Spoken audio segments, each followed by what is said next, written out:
자, 안녕하십니까. 하이퍼림입니다.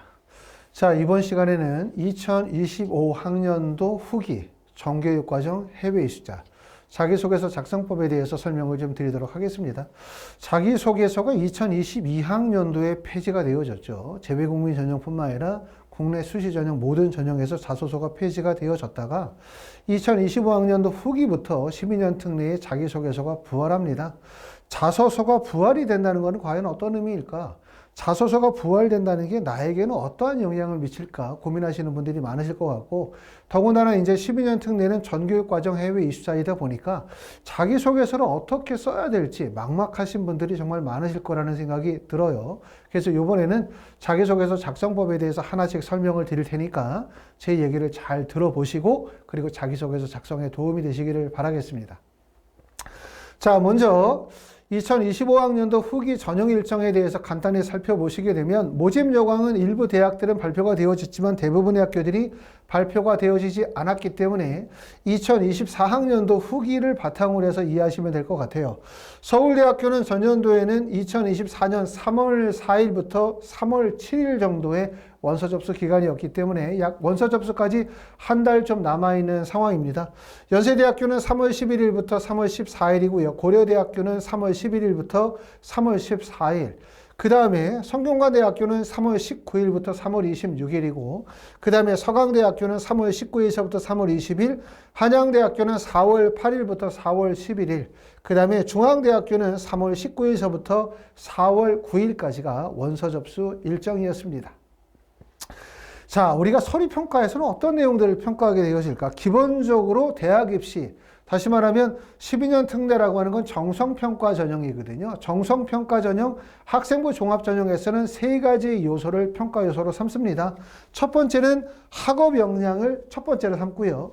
두 번째는 진로 역량, 그 다음에 세 번째는 공동체 역량이라고 해서 세 가지 요소를 평가 요소로 삼고, 대학마다 다소 평가의 방법, 비율은 다소 차이가 있긴 하지만 일반적으로 학업 역량의 반영 비율이 한 40%, 진로 역량의 30%, 공동체 역량의 30%를 반영을 하게 되는데, 자기소개서가 없었을 때는 아무래도 자소서가 진로 역량에서 차지하는 비율이 워낙 크다 보니까 사실 학업 역량의 평가 비율이 매우 높았다고 말씀을 드릴 수가 있어요. 다시 말하면 IB 디플로마 성적이나 SAT 성적이나 AP 성적이나 또는 내가 다니고 있는 고등학교의 GPA 성적 또는 수상 경력 등등등이 입시에 끼치는 매우 영향이 클 수밖에 없었는데, 이렇게 자기소개서가 다시 부활되어짐에 따라서 자소서가 포함이 되어지는 진로 역량에 대한 평가가 높아질 수밖에 없습니다. 특히 우리가 12년 특례에서 대학과 학과를 결정하게 되어질 때 내가 가고 싶은 대학은 결정할 수 있겠죠. 하지만 학과 결정할 때 내가 가고 싶은 대학, 가고 싶은 학과를 그냥 결정하는 거 아니에요. 그렇죠?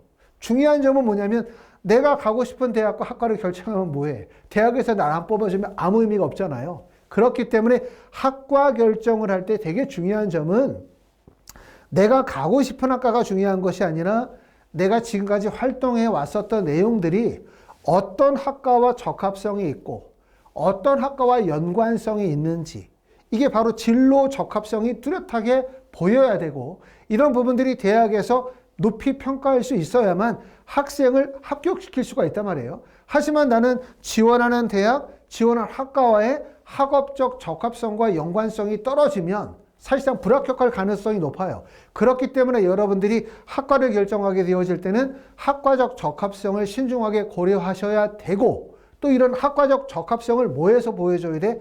자기소개서에서 뚜렷하게 보여줘야 된다는 점이 매우 중요하다고 말씀을 드릴 수가 있습니다.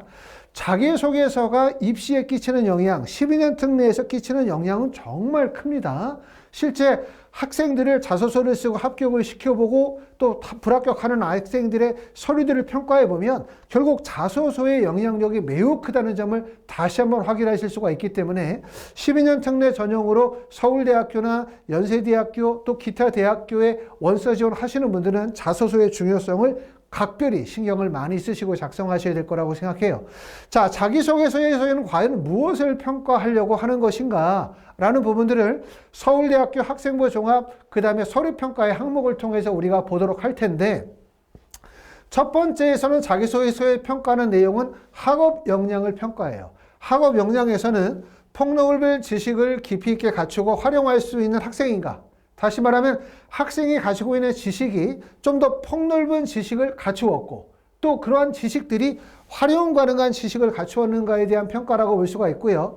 주어진 여건에서 교과 및 학업 관련 활동의 성취 수준과 논리적 사고력, 과제 수행 능력 등의 역량들을 종합적으로 평가하는 게 바로 학업 역량이라고 말씀을 드릴 수가 있고, 진로 역량에서는 스스로 알고자 하며 적극적으로 배우고자 하는 학생인가, 다시 말하면 자기주도 학습 능력이나 탐구 능력을 평가하는 게 바로 진로 역량이라고 말씀을 드릴 수가 있어요. 자기주도적 학습 경험에서 나타나는 지적 호기심과 탐구의 의지, 깊이 있는 배움에 대한 열의, 학업 수행의 과정에서의 적극성 또는 진취성 또는 진로 탐색 의지 등이 학업 소양 등을 평가를 합니다. 자, 그 다음에 학업의 역량에서 평가하는 부분들에서는 무엇을 평가하냐면 바른 인성과 공동체 의식을 지니고 나눔을 실천할 수 있는 학생인가? 다시 말하면 학교 생활을 통해서 드러난 개인의 품성뿐만 아니라 리더십, 공동체 의식 또는 책임감, 사회 구성원으로서의 기여 가능성 등을 종합적으로 평가한다. 다시 말하면 자기소개서에서 평가하자고 하는 것이 첫 번째는 학업 역량, 두 번째는 진로 역량, 학업 외의 역량. 학업 역량이라고 한다면 폭넓은 지식을 갖추었고 이것을 활용할 수 있는 능력을 갖추고 있는가에 대한 평가. 두 번째는 진로 역량이라고 하냐면 스스로 알고자 하는 적극성을 가지고 있는 학생인가. 그 다음에 세 번째는 바른 인성과 공동체 의식을 갖추고 있는 학생인가를 자기소개서를 통해서 평가하려고 합니다. 자, 여러분들이 자기소개서를 작성할 때 꼭 주의해야 되는 상황에 대해서 제가 실제 많은 학생들의 자소서를 첨삭한 것을 바탕으로, 경험을 바탕으로 제가 좀 설명을 드릴 테니까 꼭 명심하시고 자소서 쓸 때 이런 잘못을 절대로 하시면 안 됩니다.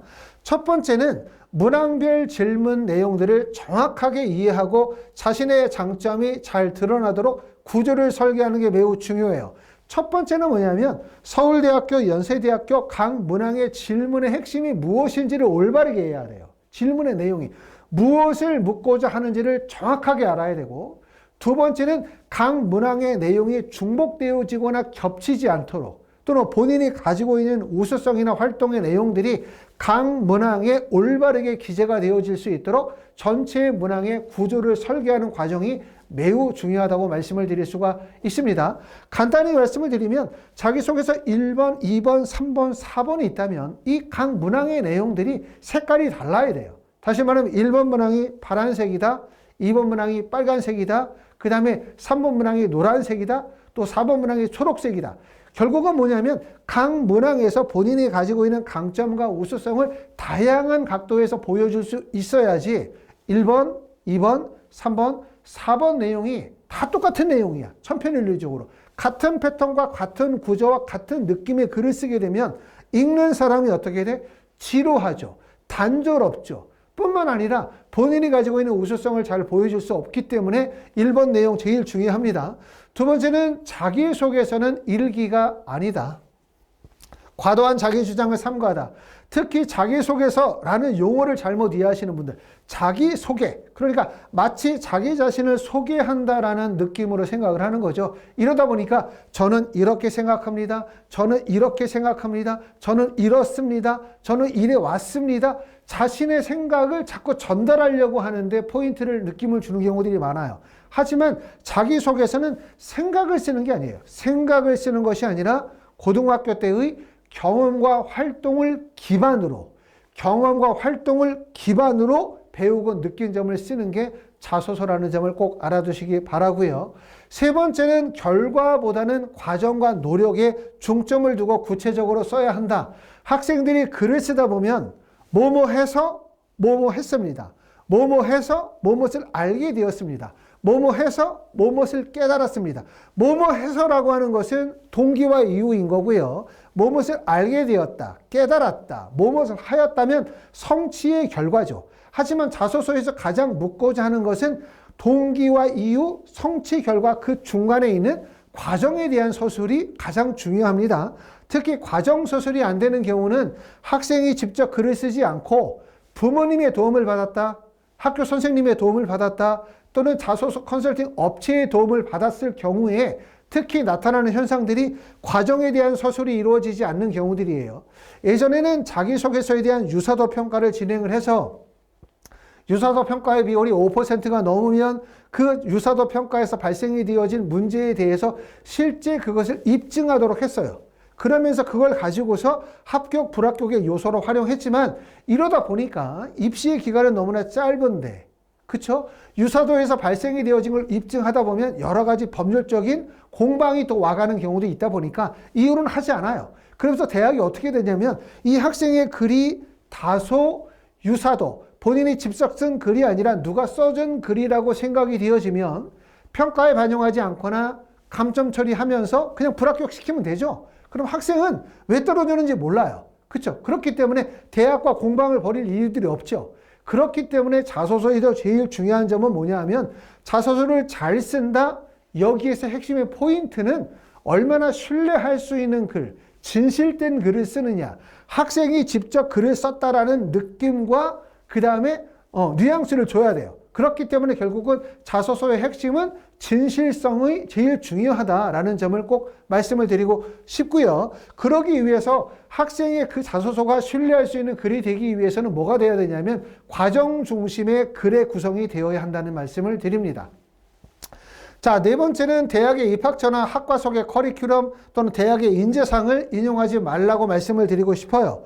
우리가 이제 자소서를 어떻게 쓸지 고민하다 보면 유튜브도 보게 되고 또 자소서에 대한 책들도 막 찾아서 읽다 보면 대부분의 책들이 있는 내용들이 많아요. 뭐 대학의 인재상을 활용해서 글을 쓰라는 둥 또는 커리큘럼을 가져다 글을 쓰라는 둥 그 대학의 뭐 연구 목표를 가져다 글을 쓰라는 둥 이런 내용들의 글을 쓰라고 하는 경우들이 있는데 제가 생각할 때는 그거는 좋지 못합니다. 왜 그러냐면 자기소개서는 100% 자신의 경험, 자신의 활동, 자신의 생각을 적어야 돼요. 그런데 그러지 않고 대학의 인재상을 끌어다 쓴다든가 대학의 커리큘럼을 끌어다 쓰게 되어지면 결국 자신의 글이 아닌 대학교 홈페이지에 글을 베껴서 쓰는 글이 되는 거죠. 이렇게 되면 어떤 문제가 되냐면 결국 자신의 글이 아니기도 할 뿐만 아니라 다른 학생의 글과 중복될 가능성이 상당히 높아요. 왜냐하면 다른 학생들도 입학 후에 학업 계획에 대해서 써라 라고 하면 너무나 막막하다 보니까 홈페이지의 내용을 긁어서 쓰는 경우들이 너무나 많아요. 이렇게 되면 결국은 자소서가 본인의 생각과 본인의 활동을 적는 것이 아니라 홈페이지에 나와 있는 내용을 그대로 베껴 쓰는 글이 되기 때문에 좋지 못하다고 꼭 말씀을 드리고 있고, 그 다음에 자소서는 좀 더 어떻게 써야 되냐면 자신감 있게 써야 돼요. 본인의 생각과 느낌과 활동을 좀 더 자신감 있게 써야 되는데 이 자신감 없는 글의 대표적인 글이 뭐냐면 다른 데서 글을 베껴 쓰는 거죠. 베껴 쓰는 글들은 결국은 뭐냐면 자신감이 없으니까 베껴 쓰는 거거든요. 그렇기 때문에 좋지 않다고 말씀을 드리고, 그 다음에 다섯 번째는 경험이 특별한 것이 아니라 생각이 특별해야 한다라는 말씀을 꼭 드려요. 학생들이 자소서를 막상 쓰려고 하면 어떤 생각을 하게 되냐면 쓸 게 없죠. 도대체 1번, 2번, 3번, 4번에 뭘 써야 할지 감을 못 잡는 경우들이 많아요. 하지만 그 활동이 대단하거나 큰 활동이 아니라 작은 활동이라 하더라도 그 활동을 통해서 본인의 노력 또는 활동의 과정들을 구체적으로 보여주고 이를 통해서 본인만의 느낌과 배우고 느낀 점들을 진솔하게 적어나가는 과정이 매우 중요하다고 말씀을 드릴 수가 있습니다.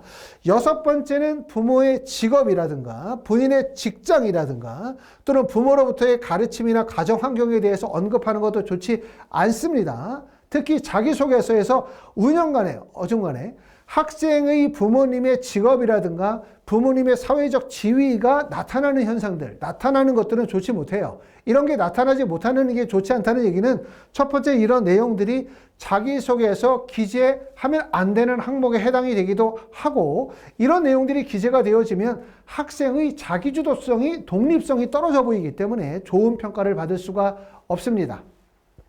자, 그리고 일곱 번째는 자신의 약점을 피하지 말고 장점만을 자랑하려고 하지 마라. 학생들이 글을 쓰다 보면 이런 특징들이 많죠. 아, 나는 성적이 안 좋아. 학교 성적이 안 좋다고 생각하시는 분들은 활동 중심으로 쓰려고 하고 또 활동이 별로 없는 학생들은 학교 우수성, 학업적 우수성에 포인트를 많이 두고 쓰려고 하는 경우들이 많아요. 결국은 단점을 좀 피하면서 장점을 부각시키려고 하는 경우들이 많은데, 이러면 어떤 문제가 생기게 되냐면 1번 문항에 나와 있는 내용, 문항별 질문 내용을 정확하게 이해하고 거기에 맞춰 글을 써야 되는데, 문항의 질문과 관계없이 본인의 강점만을 나열하려고 하는 이런 글을 쓰게 되어지면 결국은 감점 요인이 될 가능성이 높습니다. 이런 부분들 특히 신경을 써가면서 자소서를 쓰는 게 매우 중요하다고 생각을 합니다. 자, 자기소개서 문항을 한번 분석을 해보도록 하겠습니다. 서울대학교 자기소개서 문항 1번 문항 지금 보시는 것처럼 학업 역량에 관해서 묻고 있는 문항이고요. 학업 문장에서 제일 중요한 부분들은 말씀을 드렸었던 것처럼 주어진 여건에서 교과 및 학업 관련 활동의 성취의 수준과 논리적 사고력이나 과제 수행 능력 등의 역량들을 보여주는 과정이 되게 중요하고, 서울대학교 1번 문항에서는 지원 동기, 그 다음에 두 번째는 학업에 기울인 노력과 학습에 대한 경험, 그 다음에 세 번째는 입학 후에 학업 계획에 대해서 쓰도록 되어져 있고, 글자 수는 약 3000바이트니까 한글로 따지면 1500자 정도의 글을 쓰도록 구성이 되어져 있습니다. 지원 동기라는 부분들을 자꾸 교과 외에서, 고등학교 과정 외에서 찾는 경우들이 많아요. 성장 과정에서 지원 동기를 찾는 경우들이 많은데, 그렇게 하시면 안 되고, 지원 동기는 어디에서 나와야 되냐면 학습의 과정을 통하여 진로와 관련이 되어진 지원 동기가 나타나야 되고, 이런 지원 동기가 발전이 되어지면서 학업 과정으로 연결이 되고, 학업이 수행이 되는 과정에서 또 대학 입학 후에 학업 계획이 마련이 되어지겠죠. 그렇기 때문에 약 1500자를 글을 쓰게 되어질 때는 두 개의 문단으로, 두 개의 소재를 바탕으로 글을 구분해서 원서를 쓰는 게, 글을 쓰는 게 좋습니다. 자, 두 번째에 나와 있는 것은 학업적인 활동 또는 학업 외의 활동들에 대해서 글을 쓰게 되어져 있고, 글자 수도 보시는 것처럼 3000바이트, 한글로 하면 1500자 정도 글을 쓰게 되어지는 거니까 800자, 700자 또는 750자, 750자로 나누어 글을 쓰는 게 좋고요. 제일 앞부분에 쓰는 내용들은 아무래도 학업과 관련이 되어진 활동이기 때문에 탐구 보고서를 썼다든가 또는 발표를 했다라든가, 학교에서 뭔가 탐구나 조사의 경험들이 있거나 동아리 활동이 있다면 그와 관련된 내용들을 쓰시는 게 좋을 것 같고, 그 다음에 학업 외적인 활동이라고 한다면 교내 활동이라든가 봉사 활동이라든가 스포츠 활동이라든가 그 외의 활동들에 관해서 글을 쓰도록 하겠죠. 이렇게 소재의 방향을 잡아서 글을 쓰도록 하시면 되고요.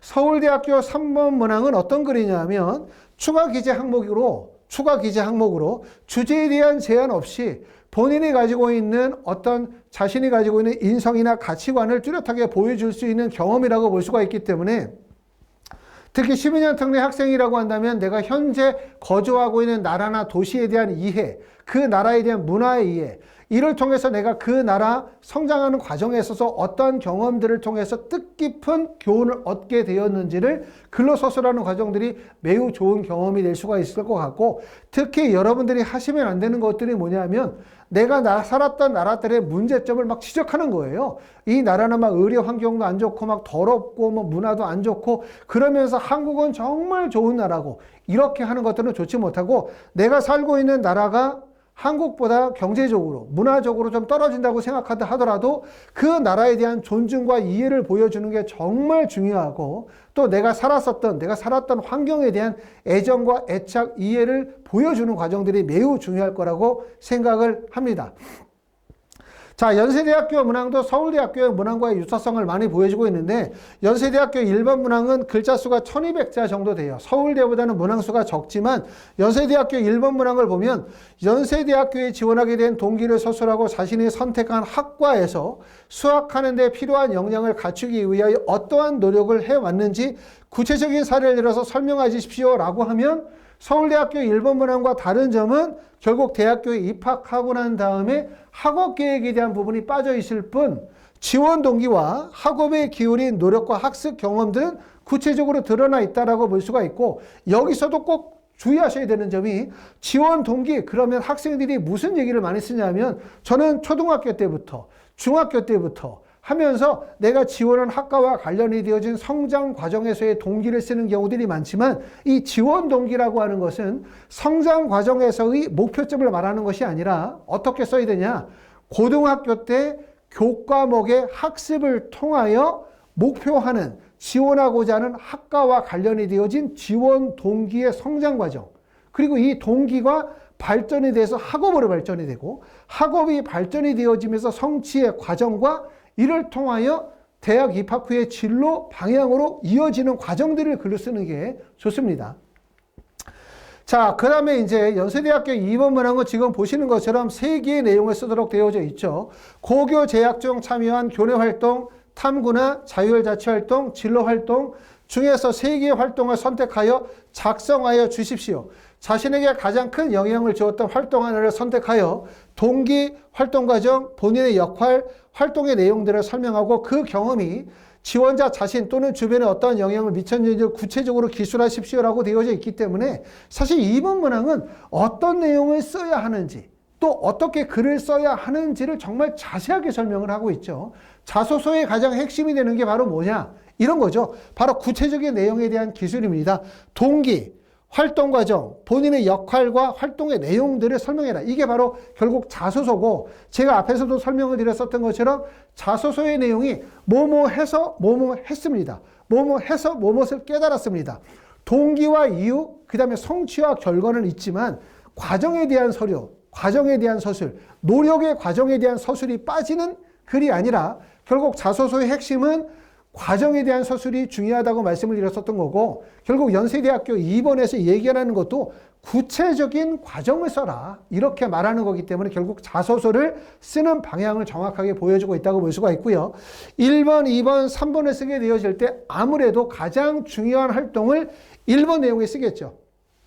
가장 중요한 활동이라고 한다면 진로와 관련된 지원하는 학과와 관련이 되어진 학업적 활동을 주로 포인트를 삼을 거예요. 학업과 관련이 되어진 활동, 탐구 보고서를 썼다든가 발표를 했다라든가 또 동아리 활동에서 어떤 활동을 했다라든가 이런 내용들을 구체적으로 1번 문항에 쓰게 되겠죠. 그리고 1번 내용이 가장 중요할 거고 1번 내용을 바탕으로 해서 800자의 글을 쓰게 되어질 텐데 아무래도 800자라는 글은 하나의 소재만을 가지고 쓰는 게 좋고 800자를 나눠서 400자, 400자 글을 나눠서 쓰려고 하다 보면은 어떻게 되냐면 글의 집중이 떨어져요. 집중력이. 그렇기 때문에 800자 정도 다시 말하면 1번 내용을 바탕으로 800자를 좀 더 구체적으로 내용을 써주는 거 좋고 글을 쓸 때 가장 중요한 부분들은 바로 이거죠. 활동에 대한 과정을 구체적으로 적어주는 게 매우 핵심이라고 말씀을 드릴 수가 있습니다. 자, 연세대학교 문항에서 가장 어려운 문항은 제가 볼 때는 1번과 2번 문항은 어렵지 않을 것 같아요. 왜냐하면 1번 문항에 나와 있는 내용은 주로 학업과 관련이 된 내용을 쓸 것 같고 2번 문항에서는 주로 학업과 관련이 된 활동, 다시 말하면 탐구보고서, 발표와 관련된 내용들을 쓸 테니까 어렵지 않은데 가장 어려운 게 다시 말하면 자기소개서가 부활이 되어지면서 연세대학교의 문항이 변경되어졌거나 연세대학교에서 강조하고 싶은 내용이 바로 3번과 4번 문항이 아닐까라는 생각이 들고 글을 쓰는 학생들이 가장 어려운 부분이 3번과 4번일 거라고 생각이 되어집니다. 3번 내용을 보면 도전, 좌절, 실패했었을 때의 경험의 사례를 들어 작성하여 주십시오. 이러한 경험이 자신에게 어떠한 영향을 미쳤으며 이러한 경험을 통하여 무엇을 배웠는지 구체적으로 기술하여 주십시오라고 되어져 있어요. 도전, 좌절, 실패 이러면 우리가 생각하면 자꾸 학교 외의 활동들을 떠올릴 수가 있겠죠. 내가 외국에 처음 갔었을 때 어렸을 때 경험이나 또는 어렸을 때 외국에서 학교 생활이거나 아니면 그 사회에서 생활하면서 겪었을 때 여러 가지 문화적, 언어적 차별이라든가 어려움을 극복하는 과정들에 대해서 글을 쓸 수가 있는데 3번 내용의 글은 어디에 포인트를 맞춰줬으면 되냐면 교내 활동 중에 포인트를 주면 돼요. 교내 활동 중 도전, 좌절, 실패라고 생각하면 되고 도전, 좌절, 실패라는 걸 너무 크게 생각하지 마시고 학교 교내 활동들 중에서 친구들끼리 동아리 활동을 했다라든가 학교에서 간단하게 교내의 리더십과 관련된 활동을 했다든가 교내 학술 활동을 했다라든가 교내에서 스포츠 활동을 했다라든가 교내의 여러 가지 다양한 활동들을 통해서 본인이 경험했었던 것을 바탕으로 작은 도전, 작은 좌절, 작은 실패를 통해서 배우고 느낀 점을 써나가는 게 좋겠다라는 생각이 듭니다.